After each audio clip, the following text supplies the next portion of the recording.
Hello বন্ধুরা, আপনারা হয়তো ইতিমধ্যে জেনে গিয়েছেন বাংলাদেশের বড় পর্দার জনপ্রিয় নায়িকা শাবনাম বুবলী মা হচ্ছেন বুবলী। ভারতীয় মিডিয়ায় দাবি, ঢাকায় চলচ্চিত্রে আলোচিত অভিনেত্রী শাবনাম বুবলী ক্যারিয়ার শুরুতে শাকিব খানের সঙ্গে প্রায় সিনেমায় নাম লিখিয়েছেন।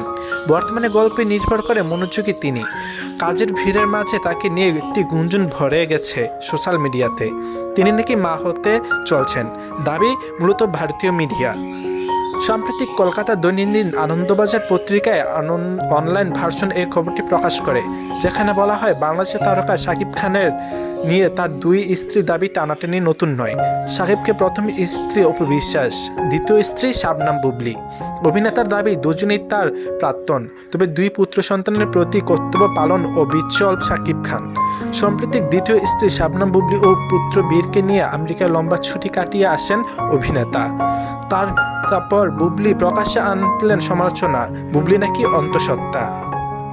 এইদিকে সম্প্রতি বাংলাদেশের একটি অনুষ্ঠানে যোগ করেন বুবলী। সেখানে নৃত্য পরিবেশন করেন অভিনেত্রী, পরে ছিলেন ঘরোয়া। দর্শকের সঙ্গে বেশ কিছু ছবি তোলেন। এই ছবির প্রকাশ্য আসতেই সামাজিক যোগাযোগ মাধ্যমে ভাইরাল হয়ে যান। নেট দুনিয়ার একটি বড় অংশের দাবি বুবলী নাকি অন্তঃসত্ত্বা। এর আগেও 2020 সালে প্রথমবার মা হন বুবলী। যদিও ছেলের জন্মের খবর প্রকাশ্যে এনেছেন প্রায় 2 বছর পরে, সেই সময় এই খবর প্রায় ঝড় ওঠে। শাকিব খানের সঙ্গে বুবলী বীর ছিল সবচেয়ে বড় ছবি। ছবিটির নাম 2020 সালে আসেন। এরপর হুট করে আমেরিকা চলে যান বুবলী। সেখানেই তার অন্তঃসত্ত্বা হওয়ার গুঞ্জন চমকে ওঠে। এমনকি বীর ছবি চলাকালীন বেশ গোপনীয়তা রক্ষা করে শুটিং করা হয়। তখন কোনো গণমাধ্যমের সঙ্গে কথা বলেননি শাবনাম বুবলী। পরবর্তীতে হঠাৎ আমেরিকা চলে যাওয়ার প্রসঙ্গে বুবলী বলেন, বীর মুক্তি পাওয়ার কিছুদিন পরেই আমি দেশের বাইরে যাই। 2019 সাল থেকেই আমি পরিকল্পনা করেছিলাম দেশের বাইরে যাওয়ার। যেহেতু কাজের চাপ নেই, হাতে থাকা ছবি কাজও শেষ করেছি, তাই ভাবলাম দেশের বাইরে যাই। এখন আমি আমেরিকা যাই।